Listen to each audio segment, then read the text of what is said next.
Hello, everybody. Scott Golden here with the Pro Wrestling Logic YouTube channel and the World Class Championship Wrestling Review series. We now journey into the year of 1984.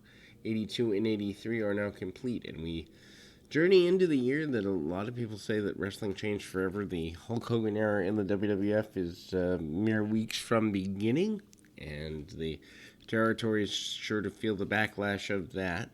But we are continuing our journey through World Class. Many people say that 84 is the year it started to die. I've never watched 84 all the way through, so I'll be taking the journey with you.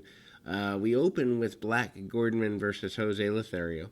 The two Lucha stars have been at war throughout the months, back and forth. I think Gordman does a little more work in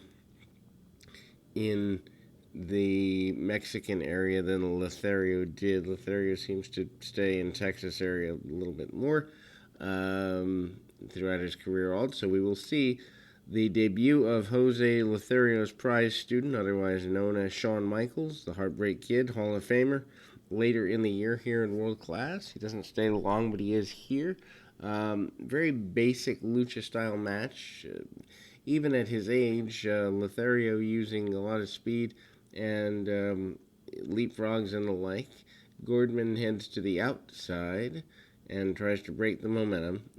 Traditional heel-face dynamic with obviously Lothario playing the heel, or playing the face, and Gordman with your heel tactics. He is willing to cheat, use the buckle, use the ring, use the apron, use whatever he can, not to mention punches, kicks, and strikes to the throat area, among other things. But Lothario, not a fool, not willing to back down too much either, as he is able to drive his opponent to the outside of the ring a few times, and that leads to a breakdown in the match. They are given probably 10 to 12 minutes here, and the referee has to back Jose off quite a bit,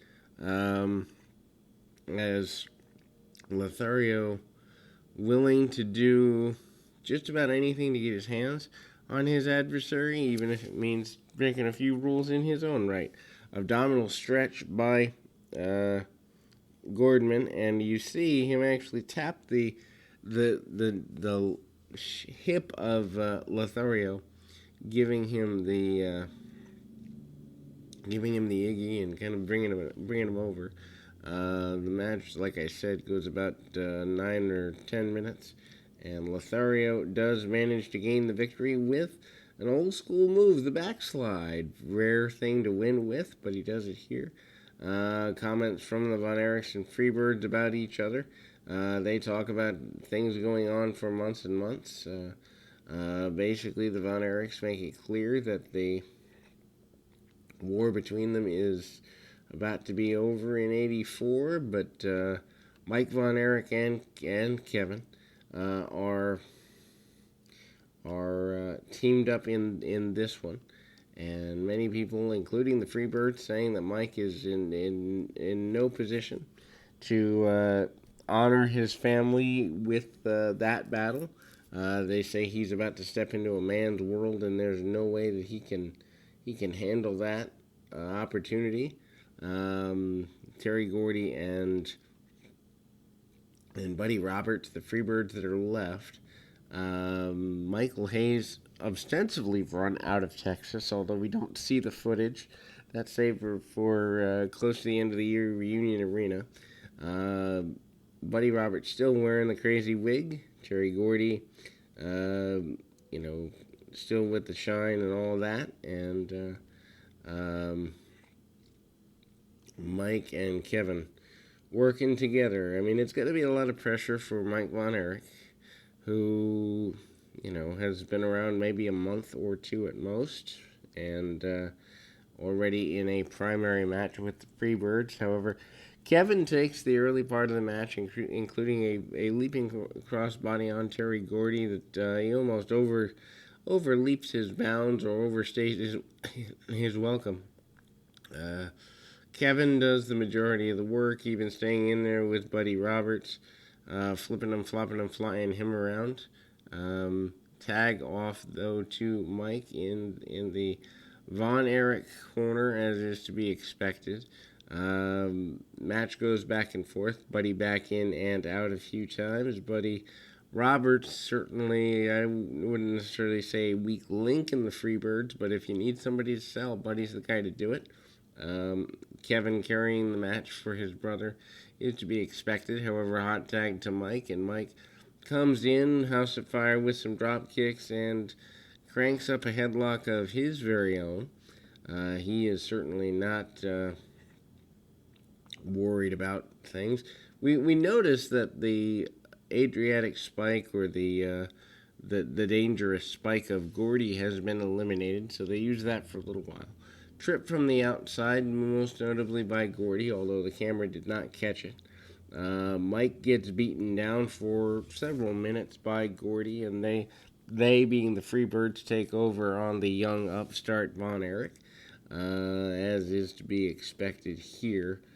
Obviously, Mike going to be the weak link until they bring in another Von Erich, and I think there's two more that end up wrestling before the end of World Class, although I don't know that the entire run is available on the network, so we'll have to see about that. But big body slam more towards the end, followed by a cross body from the top rope, attempted and missed by Kevin Von Erich.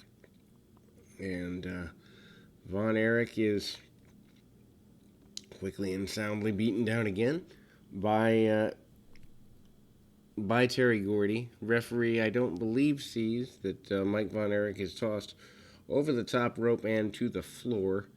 And then crossbody by Kevin. Has the pinfall, but the referee is knocked unconscious.